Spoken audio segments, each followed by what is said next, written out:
This is the Nothing Phone 1, which is easily the most hyped smartphone of the year, and for good reason, since this phone is very different. And it actually starts off right with a box, where instead of the normal layout, you get these two slots. One of them has the accessories, which includes a unique looking SIM tool, a USB-C cable, and documentation. And then in the other slot, of course, is the smartphone itself. And this is where the Nothing Phone 1 really stands out, with a fully transparent back that has an array of LEDs underneath it. Now, these LEDs, or what Nothing is calling glyph lights, aren't just there to look cool, although I do think that's kind of like the main purpose, but they also have some functionality to them as well. So one of the features is when you get a call or a message, the LEDs can light up in sync with the ringtone. Nothing's included a bunch of ringtones that you can choose from, and you can set different ringtones to different contacts, so that way you can quickly tell who's who. But maybe more useful than the ringtones is the flip to glyph feature,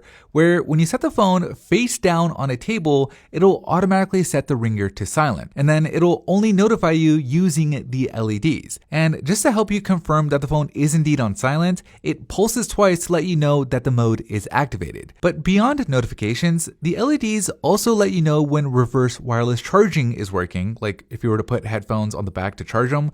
And speaking of charging, the bottom LED here can actually act as a little charge meter, where it shows you how charged the battery is while it's plugged in. Another integration is with the Google Assistant, where when you say "Hey Wake Word," the phone lights up and that little bottom LED moves as you're talking, and then when the Google Assistant is talking, all of the LEDs light up in sync, which kind of makes the Assistant feel like it's more alive. It's pretty cool. In the camera app, the LEDs also act as a fill light, which can be kind of useful for close-up shots in the dark, although not much for anything else. And then there's even this little red light that flashes to let other people know when you're recording a video, although you can turn this feature off if you want. But maybe my favorite feature with the whole glyph light thing is one that's hidden in the phone, where you actually have to unlock it by adding a contact named Abra to your contact book, which unlocks this music visualization feature, where any audio coming out of the speakers, whether it's on YouTube or Spotify, will have an accompanying light show. This isn't necessarily the most useful feature,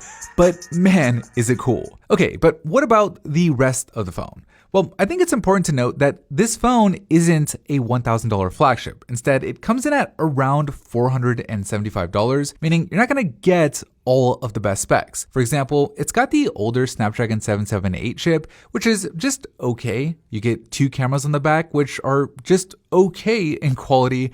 And you also miss out on other flagship level stuff like IP68 water and dust resistance, although you do get IP53, which is just okay. But despite not being priced like a flagship phone, the Nothing Phone 1 does still kind of feel like one, since you do get a 120Hz refresh rate, so everything feels buttery smooth, and it has perfectly symmetrical bezels on the front, which I absolutely love. And then the software experience on here is pure clean Android, which I like, since, there's no pre-installed apps that you have to uninstall or disable. But of course, what really separates this phone from the pack is its design. Sure, it kind of looks like an iPhone from certain angles, I'm not gonna lie, but on the back, it just looks so much better than any other phone on the market. So overall, I really like this phone. In fact, the biggest downside right now to me is it isn't available in all countries. So if you're in the US like I am, you'll have to import it, and even then it might not work perfectly with your carrier. But if you are in a country where it's available, it's definitely a mid-range phone worth considering.